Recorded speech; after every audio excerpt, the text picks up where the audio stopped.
Hey guys, welcome back to our channel. So for today's video, we're gonna be taking Ghost Rider into Mephisto, into a solo run by him. So his build hasn't changed much since the last time you saw him. I just gave him another Odin's Blessing to cap out his critical damage, and I rolled his uniform option to movement speed because you need very high movement speed against Mephisto because he has his attacks have a lot of range and they follow you really fast. You'll see what I'm talking about in a bit. So for the skill rotation, we're gonna use the classical 5 delete cancel into either 4 or 3, whichever is your preference, and then add a little bit of 2 and 1 into it to fill up the gap, and then again 5 delayed cancel into the tier 3, and then you cancel that immediately into his third skill. That will give you massive chain hit damage and a lot of accumulated damage.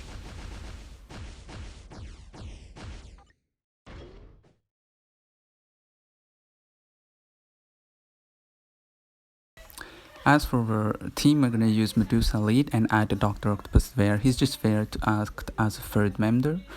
For the strikers, I'm gonna use Ancient One because Ghost Rider cannot take damage. As soon as he starts taking damage, he starts to lose massive HP because he has very low defenses.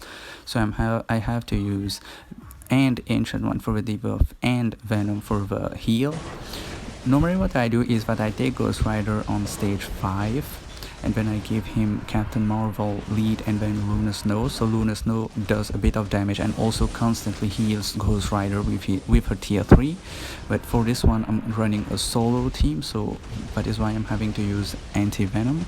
So here we go. Here we did damage with all 3 characters just to break out his purple bar, and then after that is just Ghost Rider solo show. So here he's gonna go into his first Rage Outburst phase. We're just gonna collect the orbs type, or the light thingy with Roman numbers on them, to 1 to 5, and then Doctor Strange's gonna freeze him, and then we're gonna start doing big boy damage to break his bar, so his HP bar, so that we can finally do actual damage to him. So here that is his first phase change. Now we can attack him freely and he will take damage. As you can see, now the bar starts to move. You have to be super careful with Ghost Rider. You'll see that throughout this run I'm gonna switch out multiple times, because as soon as Ghost Rider starts taking damage, as soon as Mephisto starts attacking him, he's gonna take massive damage. Here you see I only took burn damage, and burn damage almost reduces his HP to like a quarter. So that's why you have to be super careful with Ghost Rider. He hits hard, but he also gets hit really hard. I think that's because of his low defenses, because despite having fire immunity 90%, he still takes a lot of fire damage from Mephisto, who seems to be doing fire damage, because you see the fire immunity tag pop out constantly. That means Mephisto's damage is fire based, but despite that, Ghost Rider takes massive damage from him. Maybe it has some kind of ignore resist or something like that, but yeah, that's how it is. Here we're gonna get frozen. Yeah, this is the part where I got frozen, and he keeps taking a lot of damage, so I have to constantly switch, constantly kite around. But as you can see, once his combo starts to chain, he does a lot of damage, which is one of the reasons he's one of the best World Boss Legend tunes. But still he takes a lot of damage, and you see, even though I'm using Ancient One, even though I'm using Venom for the heal spores, he's still taking a lot of damage. He's never even at half HP. He's always almost critical. And here I have to switch because he has very low movement speed, despite me giving him more movement speed. During the phases where Mephisto starts to stun lock you, you have to be very careful, because once he gets stunned one time, and the amount of damage he takes, he takes a lot of damage. He instantly died. Here I almost died. I survived by really a hair there.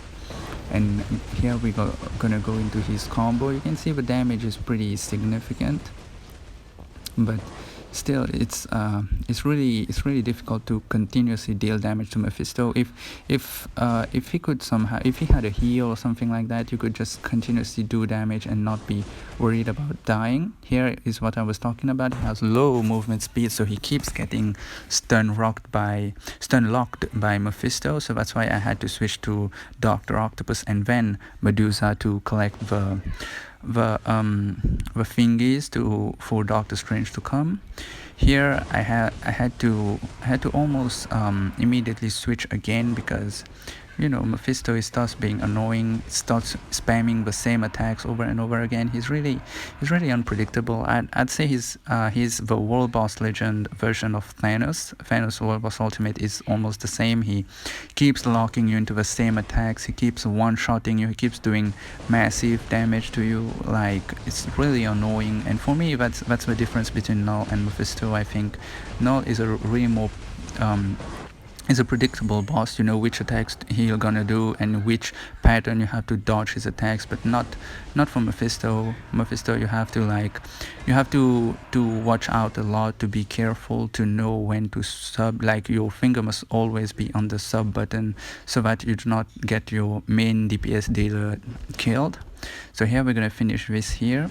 It was a pretty easy run, but it does get pretty tough at times with a big damage that Mephisto deals to us. But here you go, Ghost Rider solo stage 2 Mephisto with a judgment, and he can go much higher, but I'm still increasing my resist on Mephisto. So like on Null, I can take him to like stage 9 with a judgment, which is really great. I think he'll do the same for Mephisto, but I have to up his resist a bit for my cards. As you can see, as I have 80% energy attack. Thank you guys for watching, and I'll see you guys in the next one. Take care.